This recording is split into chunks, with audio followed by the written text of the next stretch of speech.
सारंगशीलन पृष्ठ 198 198। अपन को जयचंद जी छाबड़ा का भावार्थ समझना है। ये सब जयचंद जी छाबड़ा का, गुरुदेव का सब इसलिए दिया जा रहा है कि जो अपन ने कल अर्थ बताया था ना, कि जब भी हम कर्म कहें यहाँ तो उसका अर्थ भाव कर्म नहीं लेना, द्रव्य कर्म नहीं लेना, नो कर्म नहीं लेना, ख्याल में है ना, बल्कि उसका भाव कर्ता वाला कर्म लेना है ना। अब इसी दृष्टि से इन आगे के भावार्थ को, गुरुदेव के प्रवचनों को ध्यान से सुनना तो सारी बात स्पष्ट हो जाएगी।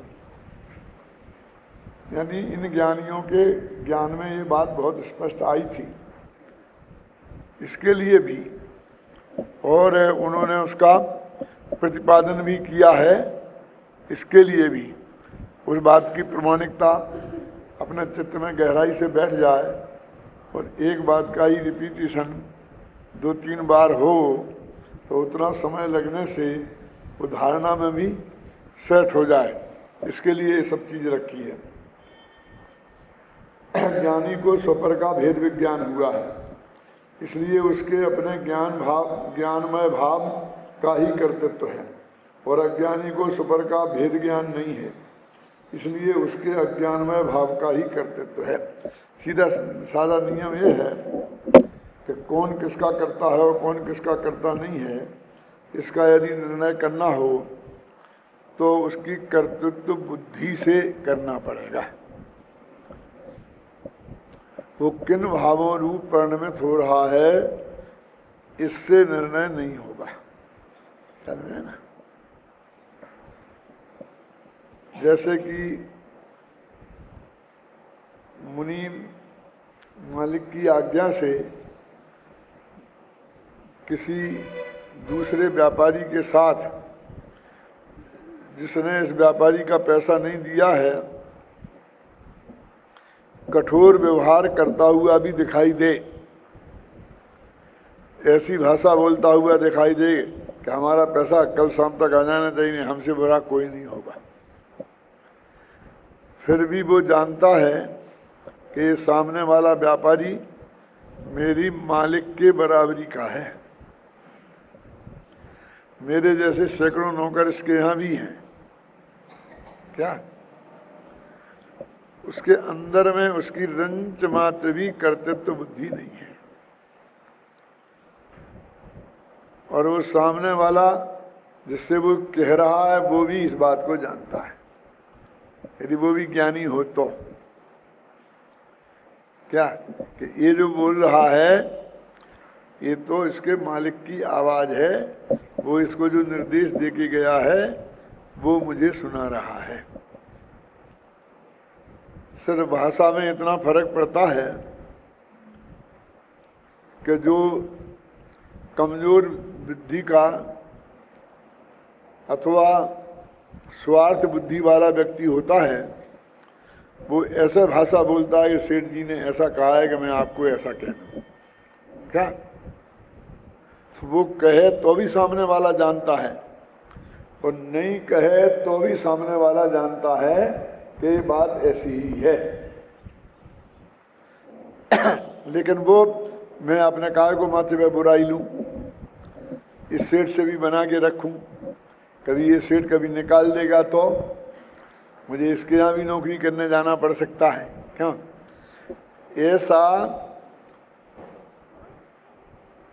स्वार्थ का भाव, या ये नाराज हो जाएगा तो ये मेरा बिगाड़ कर देगा, ऐसा भय का भाव यदि उसके चित्त में है तो वास्तव में सही नौकर नहीं है। ना वो सामने वाला सेठ ना ये सेठ, दोनों उसे सही नहीं मानते। वो यही भाषा बोलेगा कि नहीं हमारा ये हो जाना चाहिए, ऐसा होगा तो हमारे जब तक पैसा नहीं आएगा तो कैसे काम चलेगा, ख्याल में आई ना। वो तो भी वो समझेगा तो वो ही, लेकिन अपने वो मालिक के प्रति ऐसा नहीं है कि वो भेद विज्ञान उसे भी कराए, कि मैं तो नो करूं साहब, उन्होंने जैसा कहा वैसा आपसे कह दिया। ये भेद विज्ञान कराने की बात नहीं है, ये भेद विज्ञान करने की बात है और अपने ज्ञान में करने की बात है, एक कहने की बात नहीं है। मतलब समझ गया है? इसलिए जिन कर्म के उदय से अप्रत्याख्यानावादी, अप्रत्याख्यानावरण, प्रत्याख्यानावरण और संजुलन, इनसे जो मोह राग द्वेष होते हैं, ये इनका मैं कर्ता भोक्ता नहीं हूँ, इनका मैं स्वामी नहीं हूँ, ये भाव मैं नहीं हूँ, ये अंदर में जानने की चीज है।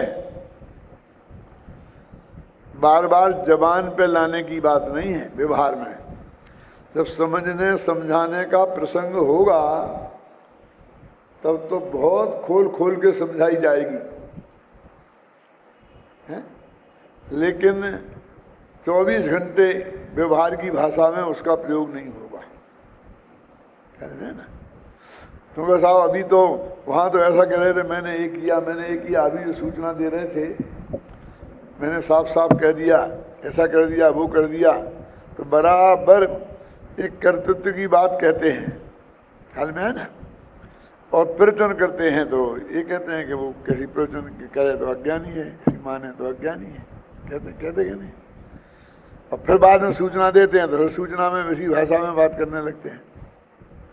भाई तुमको एक बार कह दिया, अभी बार बार मैं इस बात को नहीं सुनूंगा, ऐसे आपको बराबर ही करना पड़ेगा। ऐसा कहता कि नहीं कहता है? हर प्रशासक के साथ ये होता कि नहीं होता है? अब वो हर एक वो ग्राहक, वो मुनि हर ग्राहक से कहने लगे तो ये ले जाओ, तुम्हें जी भाव लेना हो ले जाओ, मेरे बाप का क्या जाता है, घाटा पड़ेगा तो सेठ को पड़ेगा। क्यों? यदि वो हर ग्राहक से ऐसी बात कहने लगे तो उसको एक दिन दुकान पे नहीं रखा जाएगा, पता चलते ही सेठ को उसे नौकरी से निकाल दिया जाएगा। और ऐसा नहीं माने, यही समझ ले कि मेरा ही है, तो भी नहीं रखा जाएगा। मतलब माने समझे ऐसा और ऐसा कहे नहीं, ऐसा जनमानी में व्यवस्था है। क्योंकि ऐसा लगा है इसने कलश टीका में कि कहना मात्र व्यवहार है ना, तो व्यवहार में फिर व्यवहार की भाषा बोलना चाहिए ना।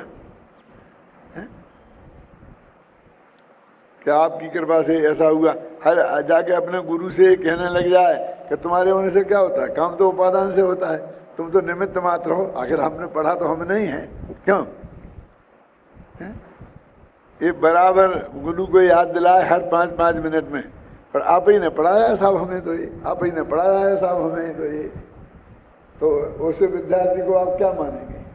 और ये भी बात है कि उसने वास्तव में उस सिद्धांत को माना नहीं है, वो तो सिर्फ गुरु जी का विरोध करने का उसे तरीका है। वो इस तरीके से सामने वाले को का विरोध कर रहा है कि तुम्हारी बात गलत है, और ये कहना चाहता है कि तुम खुद ही कहते कुछ और हो, करते कुछ और हो। ऐसा आरोप उन पर लगाना चाहता है, वो इस भाषा में लगा रहा है। अरे भाई समझाते वक्त तो वो समझने समझाने की चीज है ही क्या। जैसे बाजार में अपने पास बहुत अच्छे गहने का पैसा नहीं हो, और हो भी तो आजकल बाजार में बहुत जेबें कटने लग गई हैं, चैनें काट लेते हैं सब गहना। इसलिए कीमती गहने महिलाओं को पहन के नहीं जाना चाहिए। तो उसके लिए एक नया मार्केट खड़ा हो गया है जो नकली ज्वेलरी के नाम से, क्या नहीं ना, और वो भी काफ़ी महंगा है, ऐसा नहीं है, क्योंकि माल तो कुछ है ही नहीं उसमें, ना असली हीरा जवाहरात हैं, ना असली उसमें सोना है, सोने का भी ऊपर से पानी चढ़ाया गया है, और हीरे को भी बिल्कुल कांच के टुकड़ों को हीरे जैसा चमकाया गया है। तो वे जो महिलाएं कि जिनके पास असली हार है वो हार, और नकली हार है, दोनों हार, कभी कभी नकली असली से ज़्यादा चमकता है ना, तो वो दुकानदार जब वे खरीदेंगी तब उन्हें समझाने के लिए सब बताए क्या कि ये बिल्कुल इसमें कुछ हीरा वीरा नहीं है, लेकिन तो ये ऐसा ही है, लेकिन बिल्कुल हीरे जैसा ही लगता है। ख्याल में आया ना। और आजकल बहुत ज़्यादा होने, ये ले जाओ जब आपको असली की ज़रूरत हो, जहाँ जौहरियों की सभा में जाना हो और कोई खतरा नहीं हो, वहाँ असली पहन जाना। और ये लोग समझते नहीं हैं इसका भेद।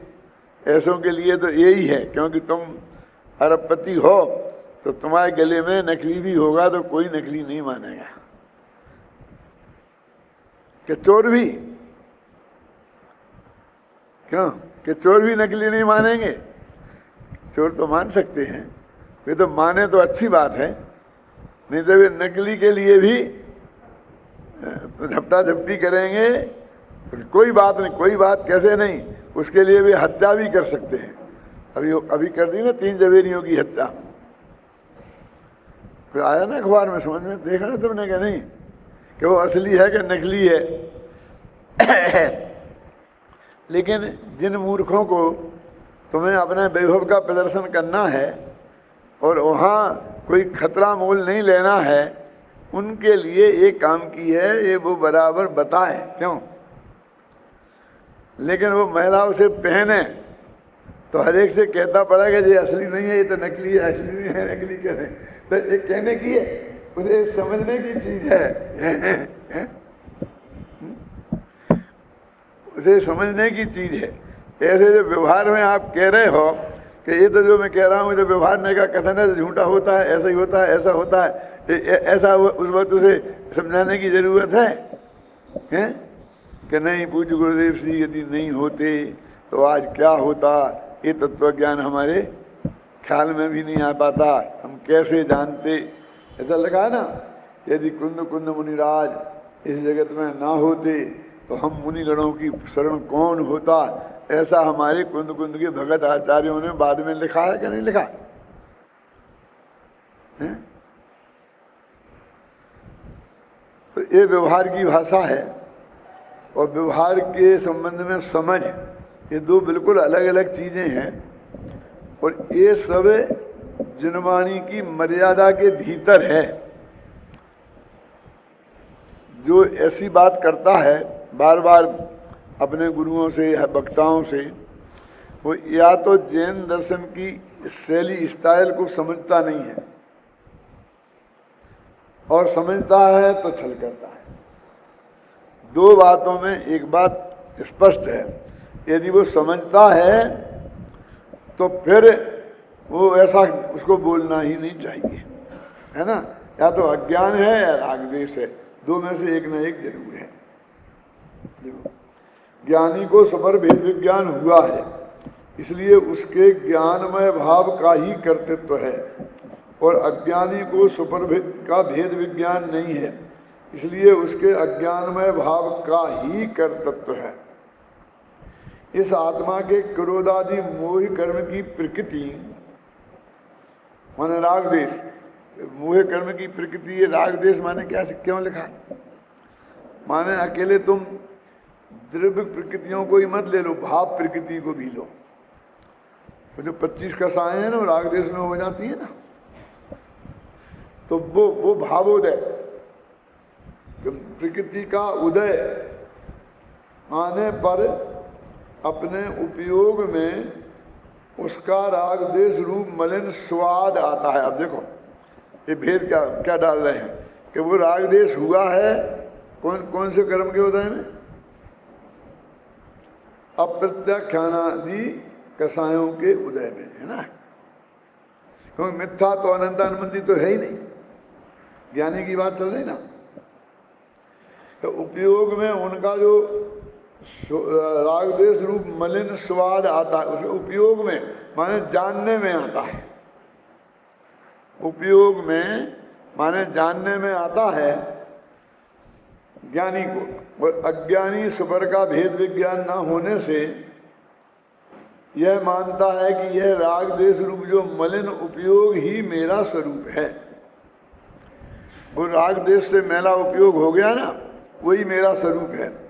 इस प्रकार राग देश में ही अहम बुद्धि करता हुआ अज्ञानी अपने को रागी द्वेषी करता है माने मानता है, इसलिए वह कर्मों को करता है।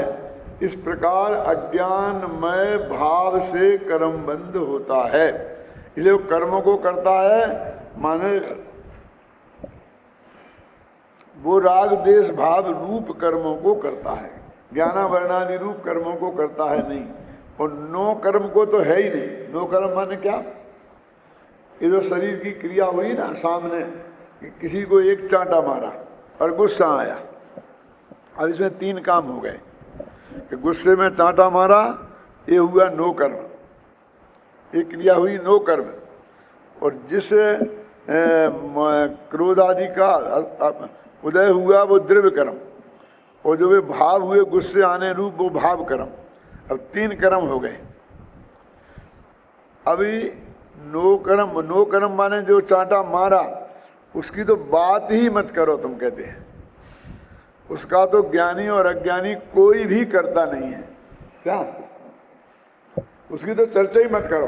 वो तो हम एक झटके में साफ करे आए, क्योंकि 2 द्रव्यों के बीच में वज्र की दीवार है अत्यंता भाव की। अब वो जो कर्म का उदय हुआ वो भी वास्तव में परद्रव्य ही है ना,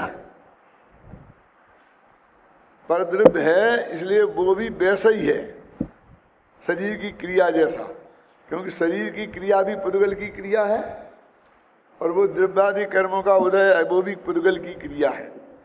अब उसके उदय में जो क्रोधादिक भाव हुए जिसे हम भाव कर्म कहते हैं, अब बात उनके बारे में चल रही है कि अज्ञानी उनका करता है और ज्ञानी उनका करता नहीं।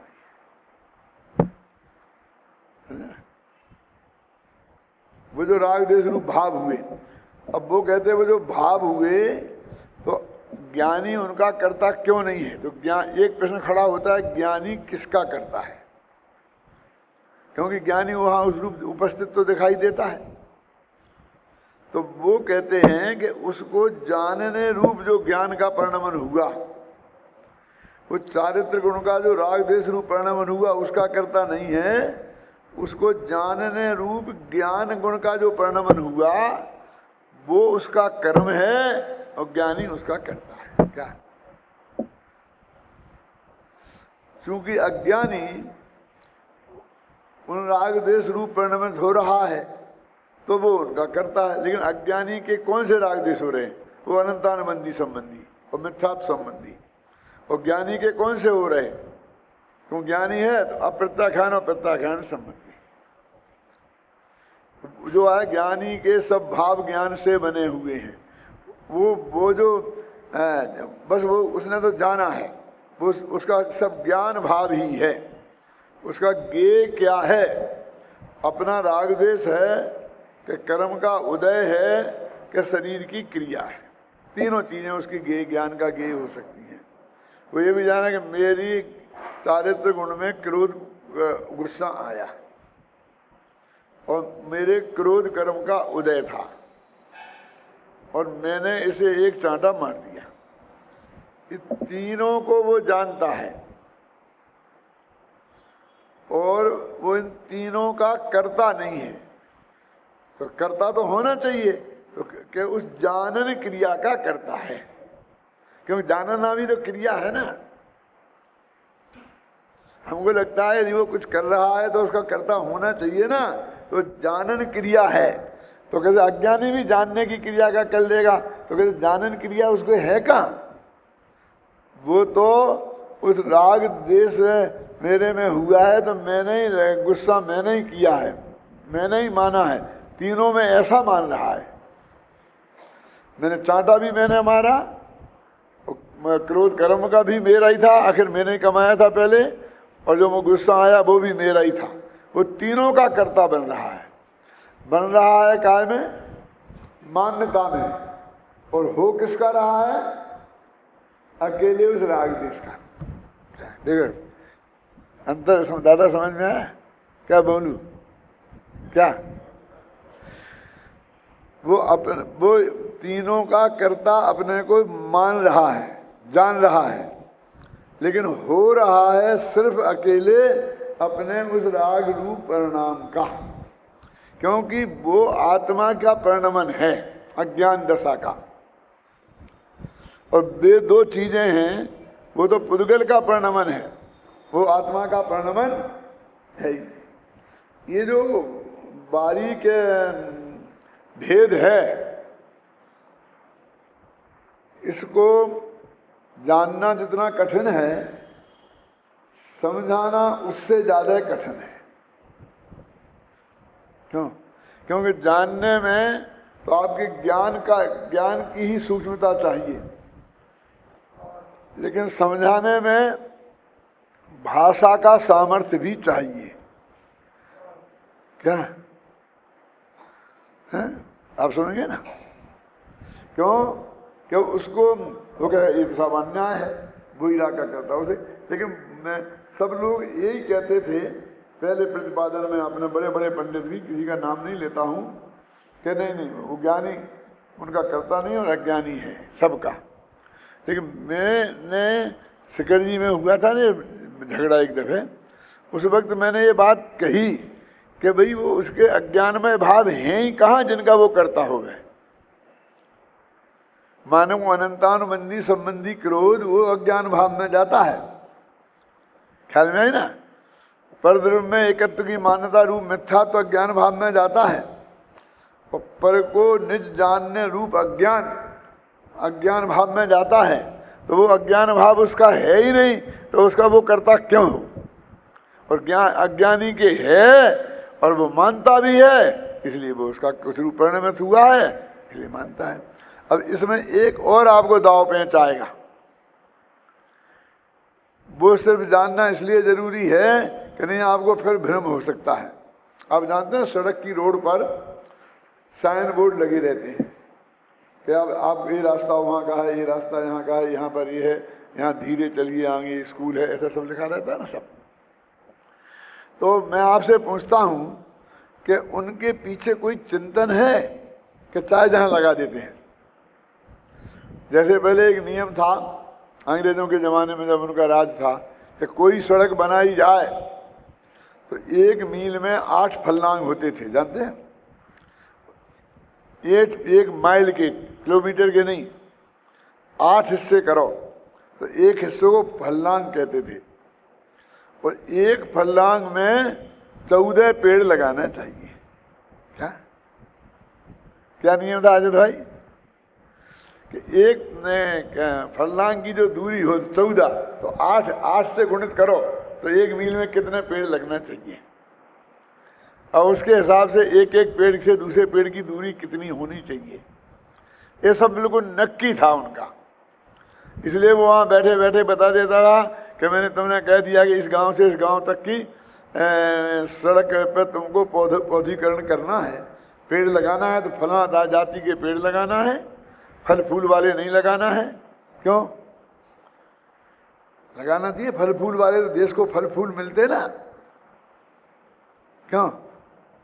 क्योंकि आम का पेड़ लगाएंगे तो गांव के बच्चे आएंगे और आम गिराने के लिए पत्थर मारेंगे और वो किसी राहगीर के माथे को फोड़ देगा।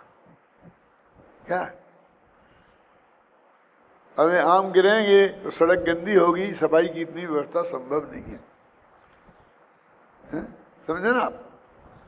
गंदगी ज्यादा फैलेगी, फल तो कुछ मिलेगा नहीं, क्योंकि वो किसी के मालकी के पेड़ होते तो उसकी वो बाड़ बना के सुरक्षा करता।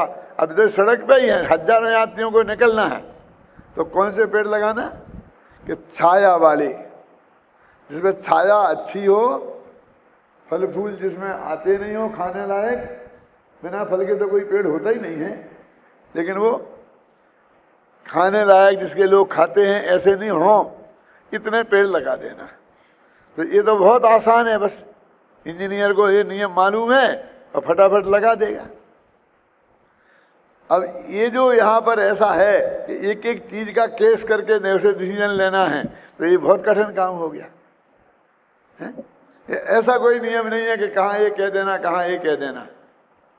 अब ये जो आपको समझाया है, इसके विरुद्ध भी जिनवाणी में आपको कथन मिल जाएंगे, समय सार में भी।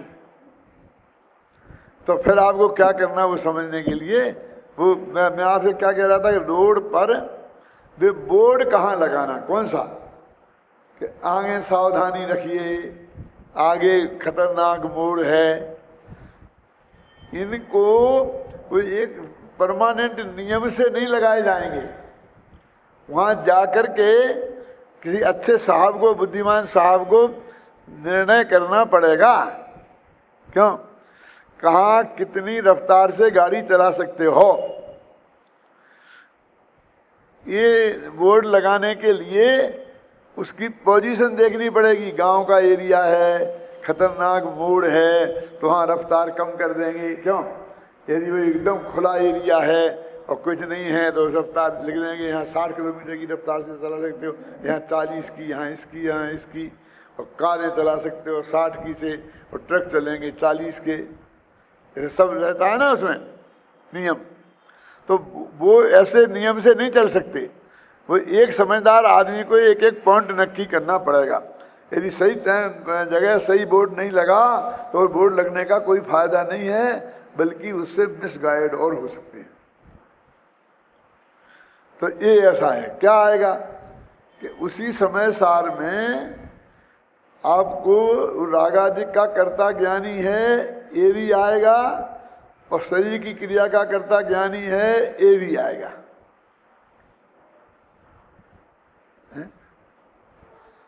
क्यों,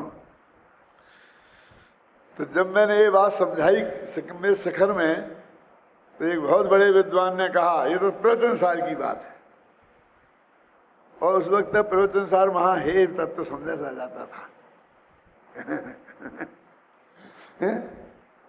समय सार ग्रंथादिराज, तो मैंने कहा भैया समय सार में है ना, व्यवहार नयन यह आत्मा घटपट रथानी दब्बाणी, निकल गई ना, कहा था घटपट और रथ इन पदार्थों का करता है। क्यों, और फिर ये भी आता है कि अशुद्ध निश्चय नय से रागादिक का करता है, ये भी आता कि नहीं आता है। तो समय सार में भी ये बात आएगी, लेकिन आएगी उसी अपेक्षा से। यहाँ जो बात कही जा रही है परमार्थ से, परमार्थ से माने असली जो निश्चय नय है, कर्ता संबंधी निश्चय का निर्णय आपको करना है आत्मकल्याण की दृष्टि से, समझना है ना, उसकी दृष्टि से ये बात चल रही है। और बस उस अपेक्षा ये सारी बातें हैं।